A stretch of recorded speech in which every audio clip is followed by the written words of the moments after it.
Uma boa noite, meus companheiros e minhas companheiras que frequentam a comunidade espírita Nova Era no Vale do Jequiçá, Bahia.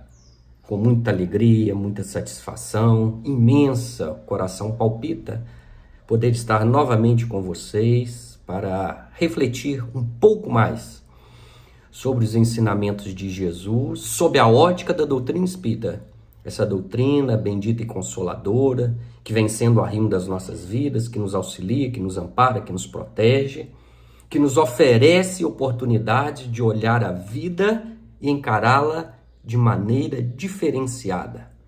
Porque o Espiritismo veio revelar um outro mundo que é cego aos nossos olhos materiais, mas que a nossa sensibilidade, aquilo que definiu-se como mediunidade, faz com que nós entremos em contato com estes nossos irmãos desencarnados, que habitam o que Kardec denominou mundo primitivo, ou plano espiritual, de onde viemos, e que daqui a pouco nós vamos retornar.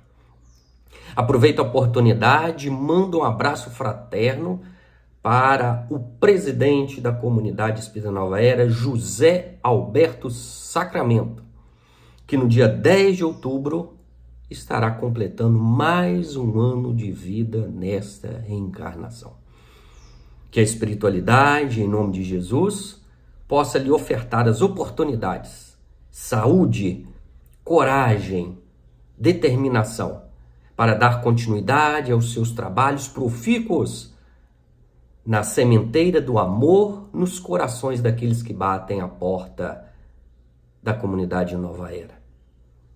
E aproveitando o ensejo, gostaria de dar um abraço fraterno a todos os companheiros que nos acompanham da Rádio Prazeres FM e da Rádio Líder FM de Laje, que fornecem a possibilidade e retransmitem a nossa palestra, a nossa conversa, a nossa reflexão sobre a própria vida, sobre a nossa relação com a vida.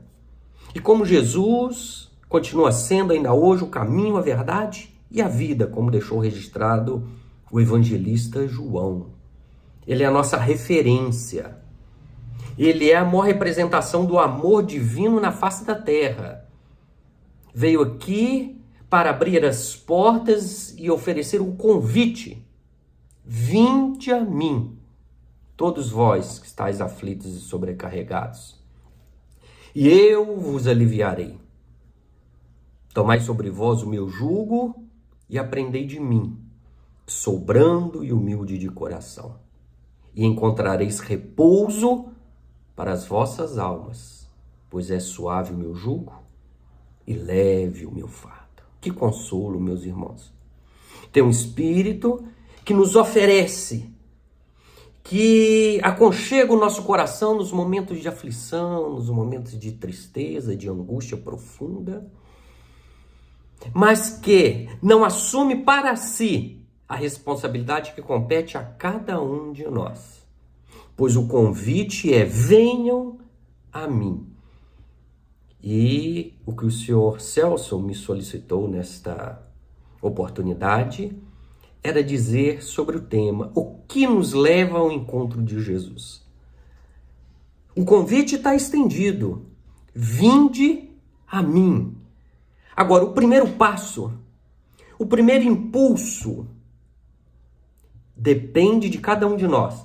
Depende de movermos a nossa vontade, de sairmos da inércia, onde estamos parados fisicamente, mentalmente, emocionalmente, espiritualmente, olhando para dentro de nós e remoendo o nosso sofrimento, gastando nosso tempo em lamentações, meus irmãos. Por que isso, por que aquilo? Poderia ser assim, poderia ser assado. O meu vizinho é assim, o meu parente, meu amigo, companheiro do centro é assim, é assado. Aqueles que moram em outros países, em outras cidades, em outros estados, estão em circunstâncias melhores, por que eu estou aqui? Meu irmão, minha família, meu pai, aqueles que colaboram conosco, convivem conosco intimamente nos laços da parentela física. Ah, se fossem diferentes. Ah, se os meus amigos me compreendessem um pouco mais. Ah, se a espiritualidade oferecesse um pouco mais de atenção e abrissem os meus caminhos. E muitas vezes isso não nos permite abrir os ouvidos para que do fundo das nossas consciências reverberem, ecoem o chamamento de Jesus nos seus ensinamentos a dizer: vinde a mim. Mas como eu vou? Como eu vou encontrar Jesus? Onde Ele está? Sou tão pequenino, sou tão humilde. Quando eu olho a vastidão deste mundo, mais de 8 bilhões de espíritos reencarnados, segundo informações que nós temos, eu sou muito pouco, muito pequenino. Como Jesus vai deitar os seus olhos e vai se preocupar comigo? Eu não valho nada, sou tão pouco. Mas o próprio Jesus fez questão de dirimir essas dúvidas e nos responder efetivamente quando disse: quando fizerdes a algum desses pequeninos, é a mim que o fazeis.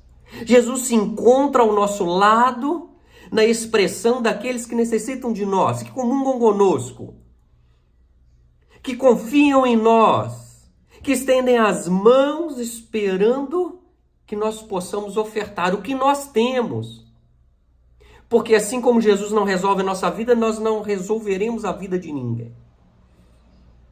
Mas temos o compromisso da amizade, da fraternidade, da compaixão, da misericórdia divina, que age ajudando o homem através do próprio homem. E nós, que muitas vezes somos amparados, precisamos também estender as mãos para auxiliar, amparar e confortar aquele coração. Ainda que seja um coração, ainda que enxuguemos uma lágrima, ainda que levantemos um caído e confortemos apenas um coração. Não tem preço o valor de uma alma, do espírito, diante deste universo, diante da divindade, pois todos nós somos irmãos. Então, na figura daquele que está ao meu lado, eu, quando estender as mãos e ter a consciência de que individualmente eu posso pouco, realmente, mas em nome de Jesus, como aconteceu com Pedro, quando estava subindo com João para, na hora nona, rezar lá na igreja judaica. E ao lado ficava sempre um mendigo que era colocado por amigos naquela situação, identificando Jesus, identificando Pedro e sentindo as emanações do que ele representava, de todo o conhecimento, de toda a vivência amorosa com Jesus, ele estende as mãos, solicitando, pedindo. E Pedro vira para ele e diz: olhe para nós. Porque estava ele e João. Assim como Jesus disse: vinde a mim. O nosso esforço é importante. Ele levantou os olhos. E a gente precisa levantar os nossos olhos para a vida que nos circundam, para tudo de bom que a natureza nos oferece, o ar puro, o vento, a chuva, o sol, o calor, a água, o fogo, elementos que são a base que sustentam a vida aqui na Terra. Abrir os olhos para o bem. E Pedro então diz: não tenho prata nem ouro para te dar. Porque é um mendigo. Ele solicita aquilo que vai manter a sua vida material.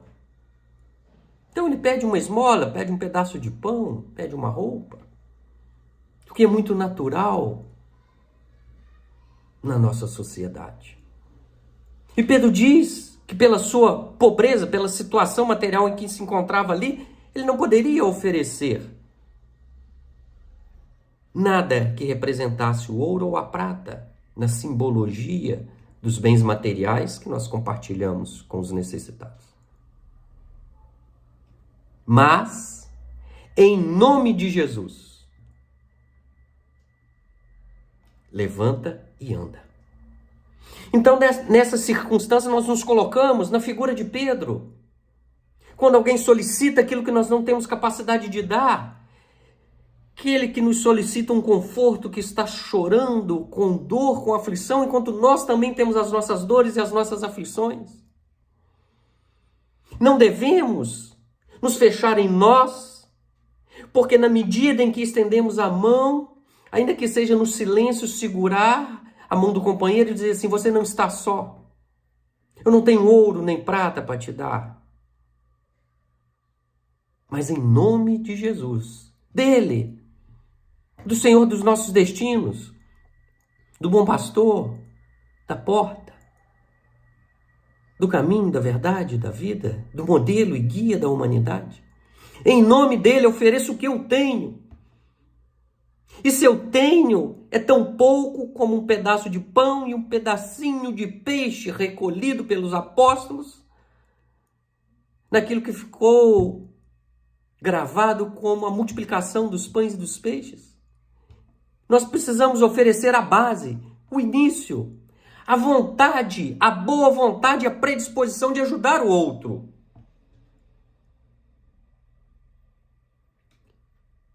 E a partir daí, Jesus, os seus emissários e a espiritualidade haverão de fazer a parte deles. Como Jesus já diz: faça a tua parte, o céu te ajudará. Então, meus irmãos, é ali que nós vamos encontrar Jesus. E não é difícil, pelo menos aqui nas Minas Gerais.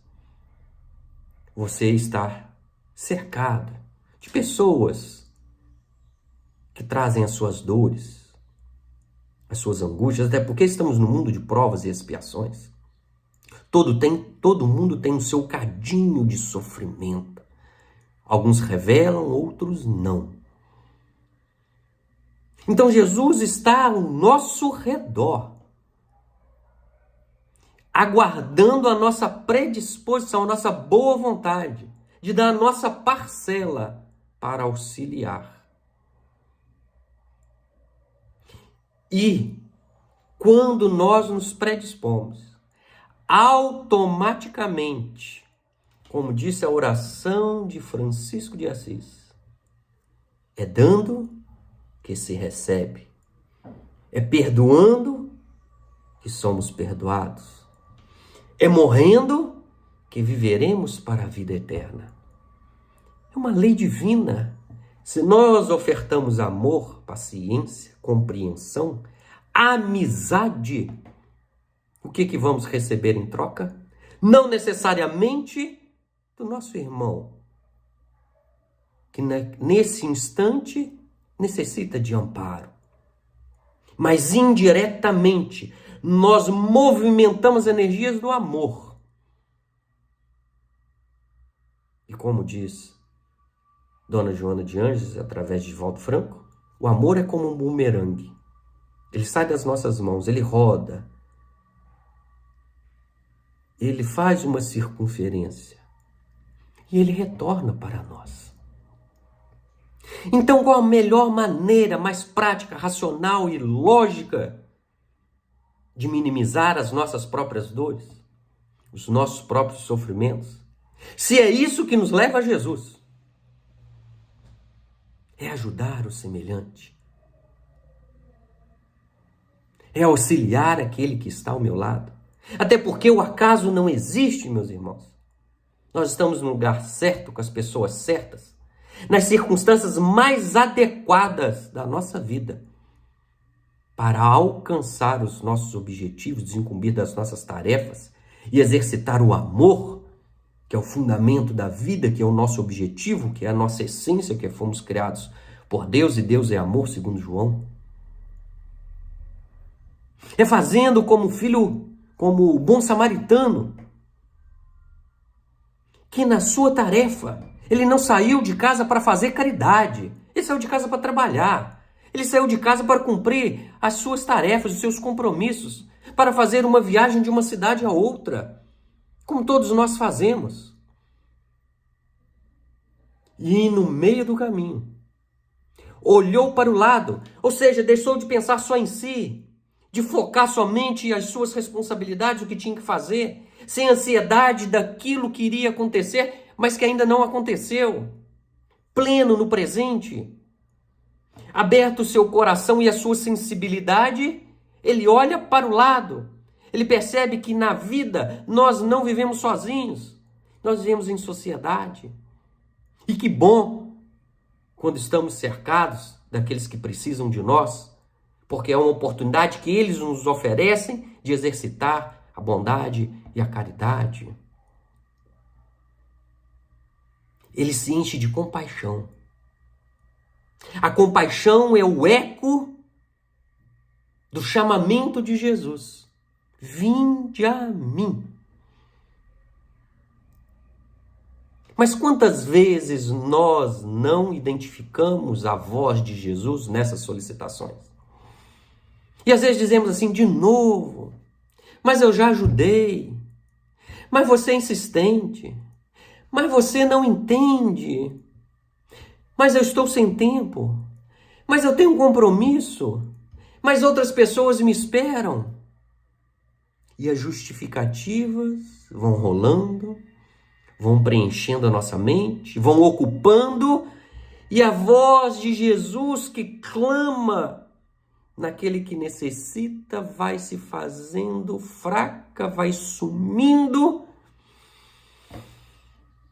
e a gente então se concentra nas nossas próprias dores. Quando somos tocados pela compaixão, olhamos para o lado, identificamos a necessidade e então nos movemos, porque não basta discutir, não basta levantar os senões que levaram aquele homem a cair na mão dos ladrões. Falta de policiamento, falta de segurança, problema do prefeito do estado, falta de vigilância, porque ele foi viajar sozinho, porque ele caiu nessa situação, porque ele não evitou outros caminhos, ou algum comprometimento dele com esses ladrões. Será que ele também não é um ladrão que surrupiou de outro e foi pego? Muitas vezes nós nos perdemos também. Enquanto Jesus disse, não julgueis para não serdes julgados.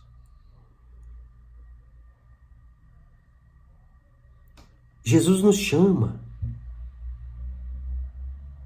Jesus nos oferta a possibilidade de dar o primeiro passo, de nos sensibilizarmos com os sentimentos alheios, de enchermos-nos de compaixão e de nos direcionarmos até Ele, de não fazer nenhuma pergunta. Jesus na frente de todos os cegos, os oprimidos, os sofredores, os aleijados, os doentes. A pergunta que Jesus fazia era, o que queres que eu te faça? Jamais explicou por que eles estavam naquela situação. Jamais questionou quantas oportunidades a vida já havia oferecido. Ouviu a dor do outro, que também é caridade.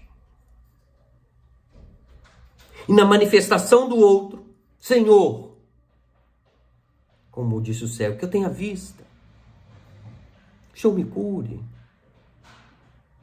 Que eu aprenda os seus ensinamentos, como Maria aos pés de Jesus. O bom samaritano tirou do seu embornal azeite e vinho. E é significativo porque a gente poderia perguntar, ele tinha algum conhecimento médico para curar as feridas daquele que foi assaltado? Ele tinha curso de primeiros socorros? Ele trazia algum aparato específico para auxiliar o semelhante? Que importa? Importa que ele foi movido de compaixão. E ele retirou o que ele tinha dentro do seu embornal. Então a gente precisa olhar para a gente, na simbologia do embornal, que é onde a gente acumula as riquezas, não as materiais. Não os bolsos cheios de dinheiro. Não. É aquela riqueza que os ladrões não roubam, porque não conseguem identificar. Porque a traça não corrói e a ferrugem não consome. A quantas anda o nosso pequeno embornal da vida? Porque nós seremos solicitados a ofertar aquilo que temos, aquilo que somos, aquilo que nos predispõe a ajudar o próximo. Nem mais, nem menos. A vida não nos cobra aquilo que a gente não tem capacidade, mas dentro das nossas limitações, tudo aquilo que a gente tem. A gente já pode, deve compartilhar com o semelhante. E se ele tinha azeite e vinho, ele colocou azeite e vinho nas feridas, que ajudava a cicatrizar, porque auxiliava no processo de recuperação. Porque ali Jesus estava como que naquela parábola em que ele disse, tive fome e me destes de beber, tive sede, tive fome e me deste de comer, perdão, tive sede e me deste de beber, estava preso, fostes me visitar, estive nu e me vestiste. Quem é? É aquele que está ao nosso redor, então não percamos a oportunidade de ouvir o chamado de Jesus. Vinde a mim, olhe para o lado, esqueça um pouco de si. Eu sei das suas dores. Ele nos conhece. A misericórdia divina, como ele próprio expressou nas palavras de um meu pai conhece a quantidade de fios de cabelo que a gente tem na cabeça. E não são poucos, não. Ele conhece a todos nominalmente, porque Deus é amor e criou todos por amor. Toda a sua criatura é uma manifestação do amor divino, em todos os níveis, dos seres humanos, aos minerais, aos vegetais, aos animais. A tudo que existe, porque tudo foi criação divina. Se ele é amor, se ele é perfeição, está tudo certo. E ele espera que nós entendamos as relações fraternas com todos os nossos semelhantes. E Francisco de Assis, então, é o suprassumo deste nosso entendimento quando ele chama de irmão o sol, a lua, o vento, o fogo, a irmã dor, a irmã solidão, a irmã morte. Porque são expressões divinas, porque tudo é criação divina. Então, as circunstâncias que aparecem nas nossas existências, essas vinculadas ainda à dor, ao sofrimento, são oportunidades que nós temos de amainar, de subtrair, de diminuir, de suavizar as nossas próprias dores. Apenas atendendo o chamamento de Jesus. Agora, tem uma coisa interessante no Evangelho de João, quando ele diz assim, credes em Deus. Ele coloca no plural, então ele estava falando para todos. E depois ele vira para os discípulos e diz assim, crede também em mim. No singular. Porque existe o chamamento genérico, que a vida nos conclama, que é o instinto natural de adoração, de buscar o progresso, de desejar o melhor para nós, de querer paz, felicidade, de usufruir do prazer. Então todos nós temos que entender as harmonias do universo e crer em Deus nas manifestações que nos ofertam a possibilidade do desenvolvimento, do progresso. Mas quando ele diz para os discípulos, que aí já não está falando para todos, ele está falando para um círculo fechado, crede, singular. Porque o chamamento é coletivo, mas o atendimento tem que ser pessoal, individual. Geralmente nós caminhamos em fileiras, na parentela, na amizade, no trabalho do bem. Entretanto, a evolução, o atendimento ao chamado, ele é individual. Nós não podemos evoluir e compartilhar a nossa evolução com os nossos filhos, com os nossos amores. Não podemos. Isso é impossível. Cada um tem que conquistar por si. Cada um tem que ter a capacidade de ouvir o chamamento de Jesus. A gente pode auxiliar, acompanhar, relembrar, insistir, mas respeitar acima de tudo o direito do outro, o tempo do outro, de ouvir e seguir na medida das suas escolhas, do seu livre arbítrio. Então foi dessa maneira que nós entendemos e lembramos de Zaqueu, que estava na multidão, que era baixinho, ou seja, ele estava na vida como todos nós estamos na vida, com as necessidades físicas, as necessidades emocionais, sociais, familiares. Esse cotidiano, esse dia a dia, esse trabalho, acordar, cuidar do corpo, se alimentar, dormir, acordar de novo, essa sucessão de circunstâncias que estamos vinculados aqui na Terra. Então ele estava ali. Enquanto a gente está junto com a multidão pensando igual, sem o esforço, sem sair da inércia, sem ouvir Jesus, a gente vai continuar caminhando lentamente. Mas ele saiu correndo à frente da multidão, ele se distanciou, ele escolheu, ele não falou mal da multidão, ele não reclamou da multidão, ele não falou das pessoas, ele não julgou as pessoas, ele não olhou para trás, por que vocês estão aí e não estão me acompanhando? Não, é uma decisão individual, pessoal. Ele ouviu o chamamento no fundo da sua consciência e saiu correndo à frente da multidão. Nós precisamos fazer algo diferente, meus irmãos. Diferenciado. Correr, acelerar o passo, na compreensão, no entendimento do chamamento de Jesus. Porque ecoa há mais de 2000 anos. Vinde a mim, todos vós, que estáis aflitos e sobrecarregados. Então, não tem distinção se são os judeus, se são os arianos, os brasileiros, os católicos, os protestantes, os espíritas. Que importa?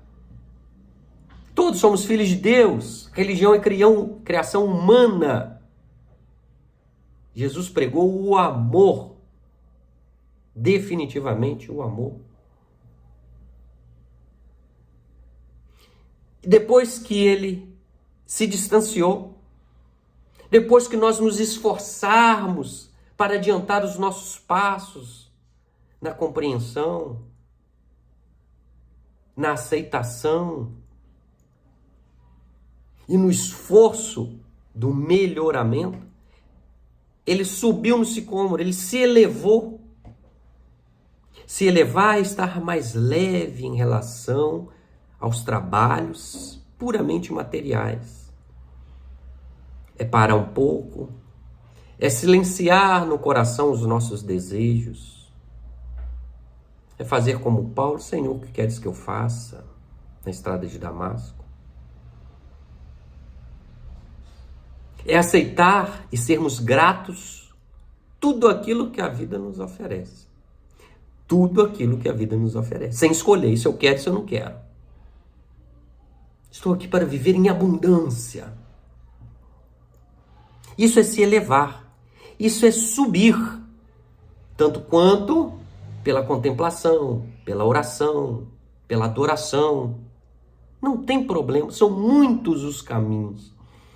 Desde que nos tire dessa visão apenas das questões importantes, passageiras e vinculadas apenas à vida material, que é trabalhar, que é cumprir as suas funções de cidadão, como vai acontecer a eleição dia 6 de outubro, a gente contribuir com a nossa tarefa, escolher e participar, porque vivemos em sociedade. Mas a gente pode ir além disso. A gente pode vibrar. A gente pode contestar. E a gente pode ajudar. A gente deve fazer a nossa parte. Isso é se elevar. Em vez de sentar e ficar falando mal. E não fala mal simplesmente porque não cumpre. Mas quem é que cumpre 100% todas as suas tarefas e todos os seus compromissos? Por isso não julgar. E aí ele subiu no sicômoro. Quando ele subiu, ele ouviu Jesus. Porque ele foi ao encontro. Ele movimentou as circunstâncias para alcançar o seu objetivo, que era apenas ver Jesus, que é sentir, que é pesquisar quem será que é esse Jesus que faz milagres, que veio representar Deus. Quantas dúvidas nós temos de Jesus? Ele teve essa curiosidade. E quando Jesus identificou-o, e foi o único local, pelo que eu tenho notícia, pelo que eu já li, posso não ter compreensão 100% do Evangelho, que Jesus se convidou para ir à sua casa. Se convidou. Então, após todo esse movimento, Jesus virá. Mas virá na nossa casa física? Não! A volta de Jesus é o despertamento, é a volta do filho pródigo à casa do Pai, do Senhor, do Rei, do Senhor das terras. O espírito André Luiz, que escreveu vários livros pela psicografia do Chico, ele fala da casa mental. Então, nós temos que convidar Jesus a vir visitar. Para ele vir visitar, nós temos que abrir as portas da nossa casa mental. De que forma? Movimentando a nossa vontade, as nossas energias para auxiliar o próximo. E na medida que eu fizer isso, na medida que eu esquecer um pouco de mim, na medida que eu solicitar, o que queres que eu faça, Senhor? Na medida em que eu sou grato, na medida dos nossos esforços, meus irmãos, Jesus virá. E então teremos a oportunidade de dialogar diretamente com Jesus. E diante dele, não adianta se esconder. Nós ficamos espiritualmente desnudos, porque ele adentra a nossa própria alma. Por isso que ele nos conhece em profundidade e em realidade. E ele vai fazer, estender e renovar este convite. Vinde a mim, eu vou te ajudar. A lei da vida é a lei do amor.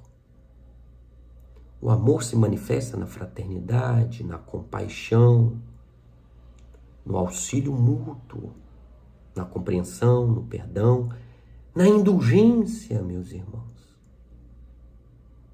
Não precisa ter título, ter estudo, dinheiro, não precisa ser médium, não precisa ser palestrante, não precisa de nada. Precisa da gente querer. E ninguém pode querer por nós. Ninguém. Aqui em Minas, gente, eu aprendi com a minha avó que quando ela solicitava alguma coisa, a gente não queria fazer. E insistir com esse menino é igual empurrar bode para dentro d'água. Difícil. Difícil demais. Quando nós nos manifestamos espontaneamente, quando nós entendemos, quando nós almejamos este encontro com Jesus, nós abrimos a casa e quando vamos receber alguém, e aí a gente tem um exemplo de Marta, irmã de Maria e de Lázaro, lá em Betânia, fatigada por limpar a casa. A gente vai receber alguém importante para nós naquele momento.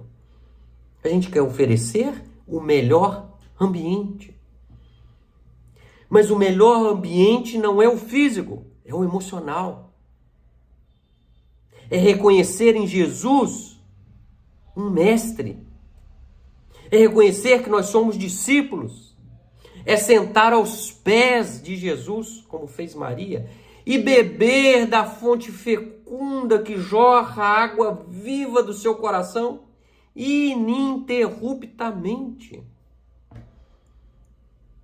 Para a gente saciar a sede com algumas gotas de água, que nós não damos conta do amor de Jesus por nós.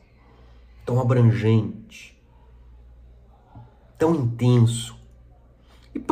E a prova disso, quando ele se manifestou como um sol reluzente na estrada de Damasco, Saulo ficou cego. Tem muita energia, tem muito amor.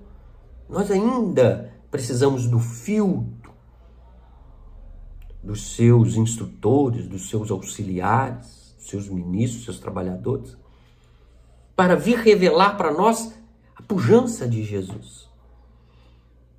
E ali jogada, Maria se encantava, meus irmãos, se maravilhava. Olha que interessante. Qual foi a última vez que nós nos maravilhamos com alguma passagem de Jesus? Que a gente abriu o Evangelho, por exemplo, no culto do lar, que a gente leu uma passagem de Jesus, e aquilo tocou o nosso coração, e chegamos, em algumas circunstâncias, encher os olhos de lágrimas, às vezes algumas escorrerem, a gente ter uma euforia, uma paz, uma tranquilidade, sensibilizarmos-nos. Jesus espera isso de mim. Jesus me ofertou isso. Que o amor de Jesus nos inunde. Quando foi a última vez que isso aconteceu? Que possa se repetir. Porque depois de uma conversa, depois da gente se abrir para Jesus, o que aconteceu com Zaqueu? Ele falou, a partir de agora eu vou mudar minha vida. Jesus não pediu nada. A partir de agora eu vou mudar minha vida. Porque tocou, porque conversou, porque se abriu, porque entendeu, porque levou os seus sentimentos. E quando a gente entra na sintonia do amor, essa força mais poderosa que o mundo possui, no entanto, a mais humilde que a gente possa imaginar. Quando Jesus pronunciou a divina palavra amor, ela fez estremecer os povos e os martes ébrios de esperança desceram ao circo. Ficai atento, pois o Espiritismo vem pronunciar a segunda palavra do alfabeto divino. E a reencarnação que levanta a lápide dos túmulos vazios faz estremecer a todos nós, porque revela a vida na sua pujança.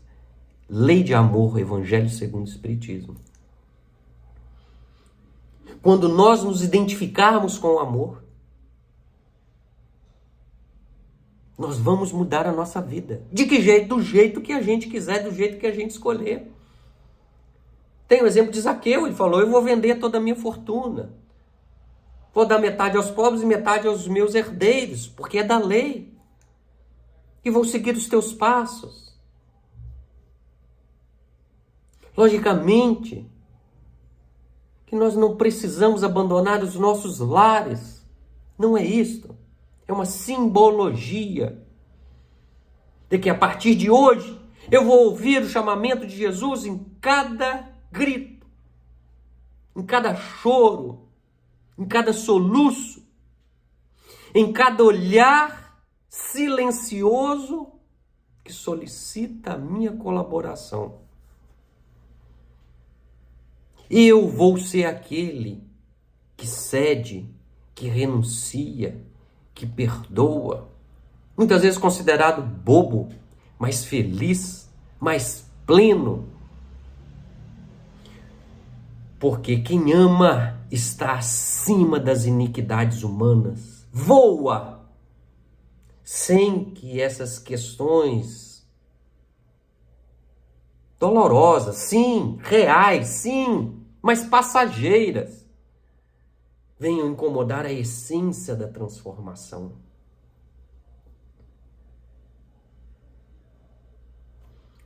O cego, na beira da estrada, ouviu Jesus passar.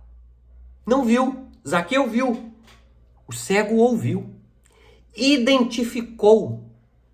Olha que interessante, a gente tem a audição, a visão, o olfato, o tato, o paladar, a sensibilidade, a intuição,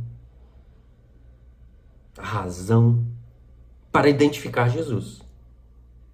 Ele era cego, ele era restrito em algumas possibilidades. Mas quando ouviu, gritou, Senhor, filho de Davi.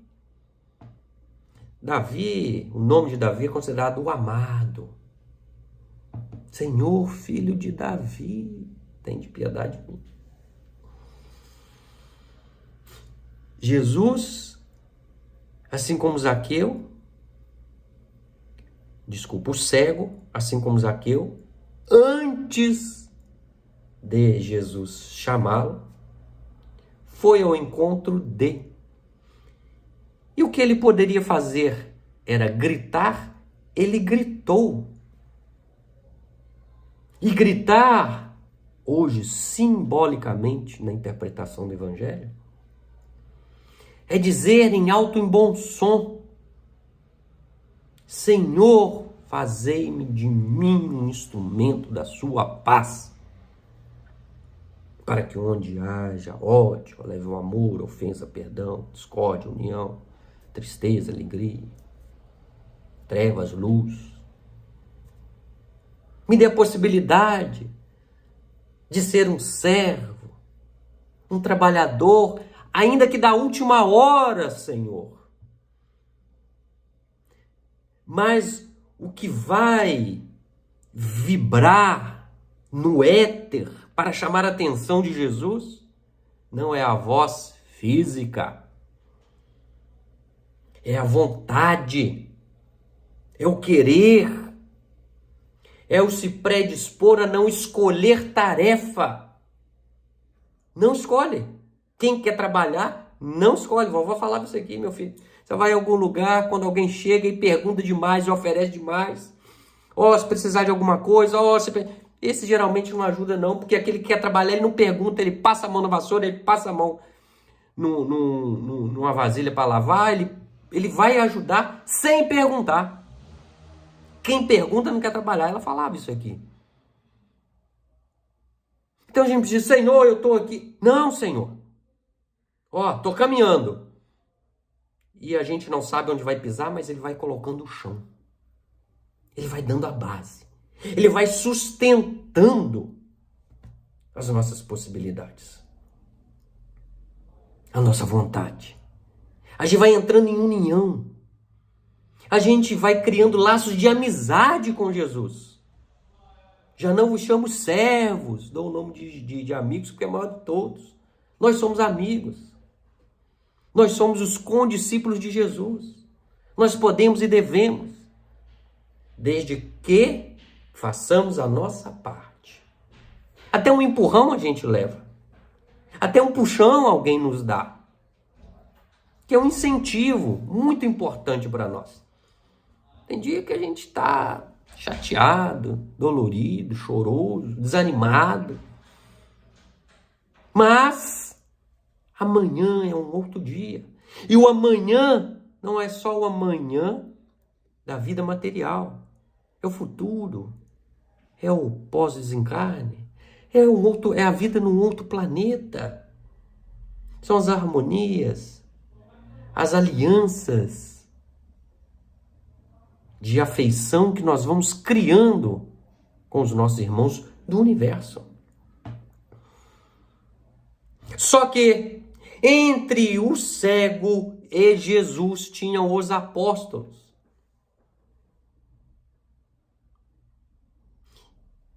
E o que eles fizeram, nós encontramos na nossa vida muitas vezes quando ouvimos Jesus e queremos seguir Jesus. E solicitamos alguma coisa, porque os discípulos chegaram perto dele e falaram: não grite, é o mestre que está passando. Ele é muito importante, traduzindo, ele é muito importante para ouvir o seu chamado. Quem que você pensa que é? Ele tem outras tarefas mais importantes. Ele é o representante de Deus.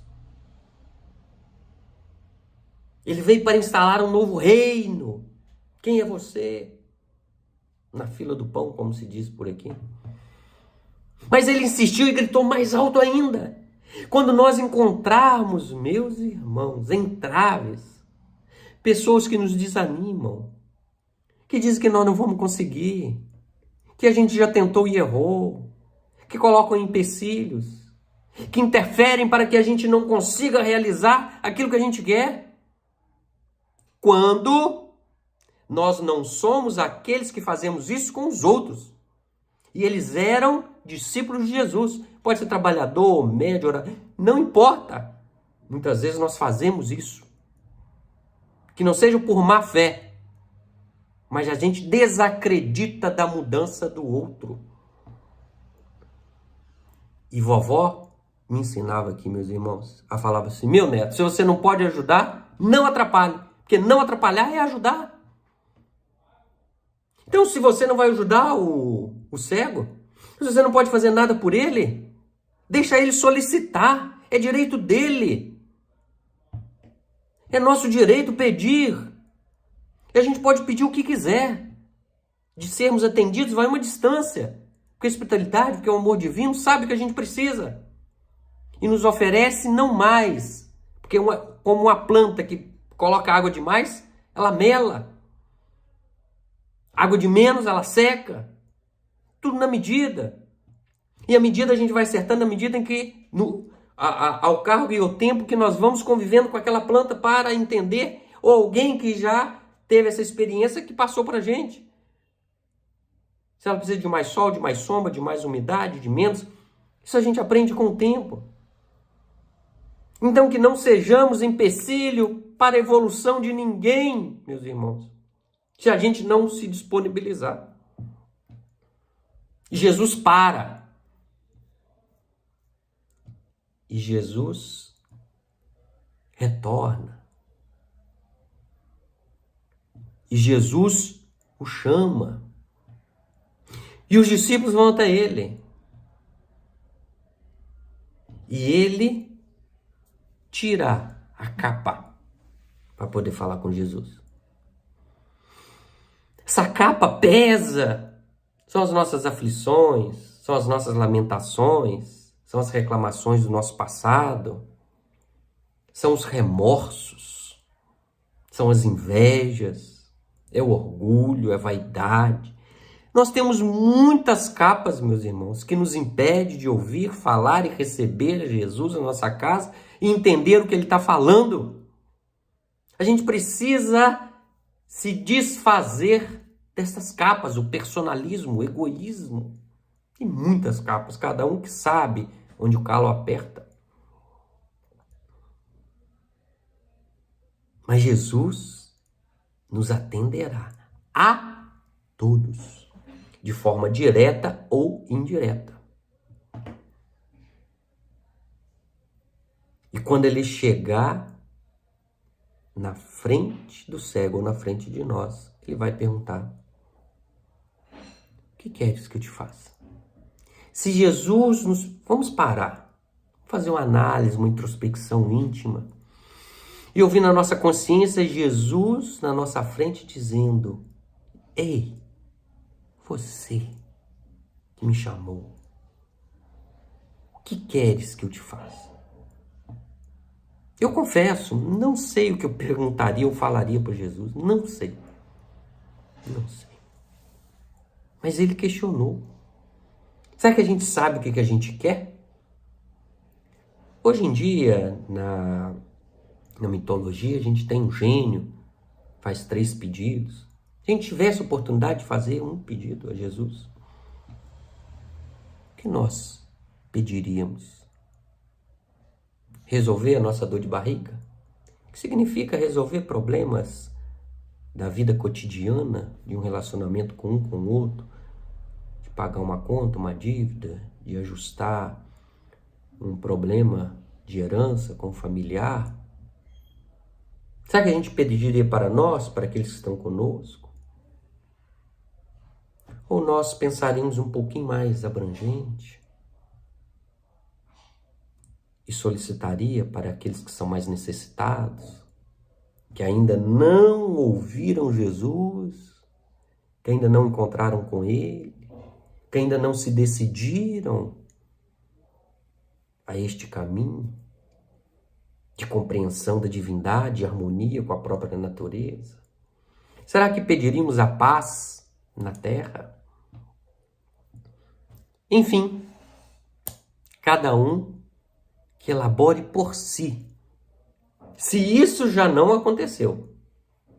E a experiência que a gente traz. Pode ser que tenha acontecido e nós não tivéssemos aproveitado ao máximo a oportunidade de estar com Jesus. Mas o que o cego pediu? Senhor, que eu tenha vista. Que eu tenha a possibilidade de identificar a realidade atrás da ilusão.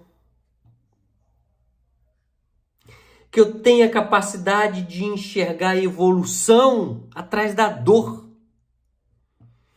Que eu tenha a possibilidade de entender e visualizar, enxergar a cura atrás da doença crônica, que não afasta de mim, que a ciência não dá conta, que o remédio não resolve.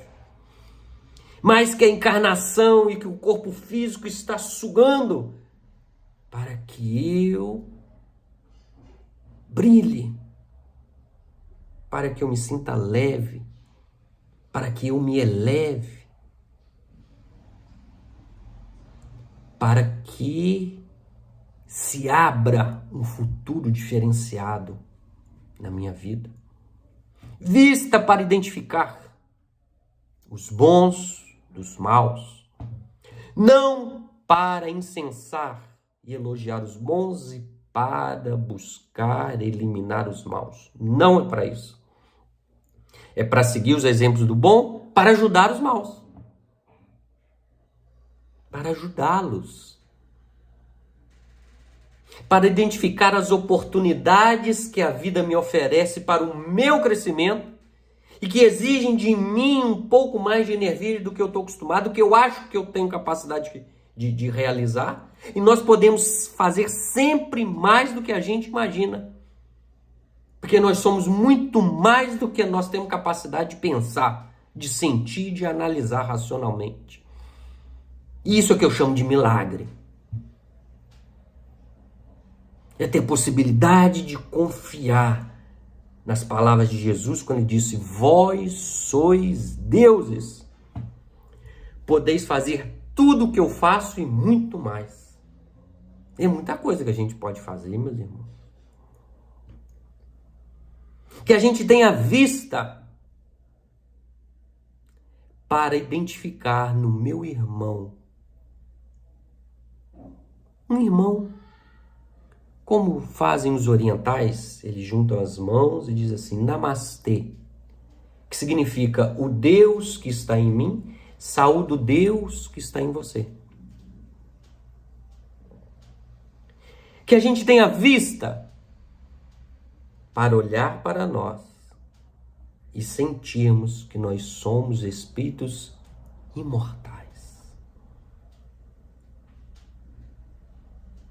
Que nós não temos fim, que a eternidade nos pertence, que nós somos a vida, nós somos o tempo, nós somos o que nós quisermos, nós somos aquilo que nós investimos em nós. Nós somos fruto dos nossos esforços, nós somos fruto das lágrimas e do auxílio daqueles que vão à nossa frente. Enfim, meus irmãos, que nós tenhamos vista como o bom samaritano para olhar para o lado, para identificar aqueles que, embora não chorem, não reclamem, carregam dentro de si as angústias naturais de uma encarnação, num mundo de provas e expiações, como este que nós estamos vinculados. E, independente do motivo, da dor, do aperto, do medo, do consolo que a gente espera, do encantamento com Jesus, não importa a causa, meus irmãos. Não importa a causa. Jesus nos chama. Ainda hoje, no século 21, vinde a mim, todos vós que estáis aflitos e sobrecarregados, e eu vos aliviarei. Tomai sobre vós o meu jugo e aprendei. Não é julgar, é aprender. Para aprender, a gente analisa. A gente levanta considerações. A gente não divulga para ninguém. A gente traz para dentro de si. Isso que é o aprendizado. A gente cai, levanta. Para evitar cair do mesmo jeito. Se cair do mesmo jeito, levanta de novo. Cai e levanta de novo. Cair, a gente dá um passo para frente. A gente experimentou. A gente tem possibilidade de avançar e aprender de mim, porque ele é o mestre. Nós somos os discípulos. Porque, desculpa eu repetir, há 2000 anos que o convite vem. E quantos caminhos nós escolhemos e não ouvimos o chamamento de Jesus? Até quando, meus irmãos? Vamos dar uma chance para Jesus? E seguir e vigiar com ele? Uma hora que seja? Porque os 3 discípulos, Pedro, Tiago e João, quando ele foi no Jardim das Oliveiras, eles dormiram. Vamos acordar, despertar? Abrir os ouvidos, ir ao encontro de Jesus, porque ele finaliza: pois sou brando e humilde de coração, suave, tranquilo, sem desespero, pois é suave o meu jugo e leve o meu fardo. Com Jesus, todo fardo é mais leve, porque a gente entende o que ele significa e a importância que ele tem para o nosso crescimento. Que Jesus nos abençoe, nos proteja, nos inspire, continue insistindo e nos conclamando para que nós possamos dar o primeiro passo para ir ao encontro de Jesus e aí realizarmos a grande festa de paz nos nossos corações. Muita paz, muito agradecido pela oportunidade de estar aqui com vocês, refletindo sobre o nosso Mestre Jesus.